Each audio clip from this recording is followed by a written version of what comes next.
नाशिकमध्ये वृक्षतोडीचा मुद्दा पुन्हा चर्चेत आलाय। गंगापूर रोडवरच्या वृक्षतोडीला पर्यावरणप्रेमींनी विरोध केलाय। अनेक अपघातांना कारणीभूत ठरलेली रस्ता रुंदीकरणाला अडथळा ठरणारी झाडं तत्काळ तोडण्याची स्थानिकांनी मागणी केली आहे। शेकडो वर्ष जुनं वृक्ष आहेत आणि ते तोडू नयेत यासाठी पर्यावरणप्रेमींनी वटवृक्षाखाली आंदोलन केलंय। पर्यावरणप्रेमींचं आंदोलन सुरू असताना वृक्षतोडीला सुरुवात करण्यात आली, तर समोरच्या बाजूला वृक्षतोडीला पाठिंबा देणारे स्थानिक एकत्र झाले।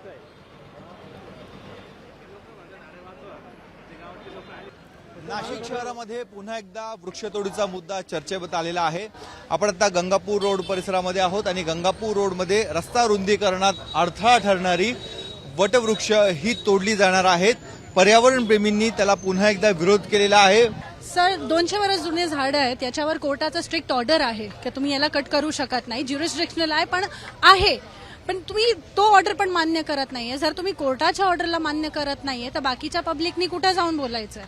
जर ज्याला आम्ही प्रोटेक्ट करायचा प्रयत्न करतोय त्याच्यासाठी पण आम्हाला प्रोटेस्ट करण्याचा हक्क नाहीये, तर मग आम्ही व्हॉइस उठवायचा कोणाकडे? वृक्षतोडीला पाठिंबा असं सर्वच ठिकाणी नाहीये, पण जे झाडं रस्त्यामध्ये आणि आमचे गावातले भरपूर नागरिक या ठिकाणी अपघाताने दगावलेले आहेत। आमच्या गावातले एकमेव डॉक्टर होते, डॉक्टर पगार, त्यांचाही ह्याच झाडांनी अपघात झालेला आहे। आमचा फक्त विरोध ह्या झाडांना आहे, बाकी भरपूर झाडे आम्ही लावलेले, आम्ही शेतकरी कुटुंबातले, त्यामुळे आमचा विरोध फक्त ह्या झाडांना आहे की हे झाडं इथं नसावे। पण मोठी झाडं आहेत, शेकडो वर्षापूर्वीची झाडं दिसतात। नाही, पण याच्यामुळे लोकांचा जीव जातोय ना।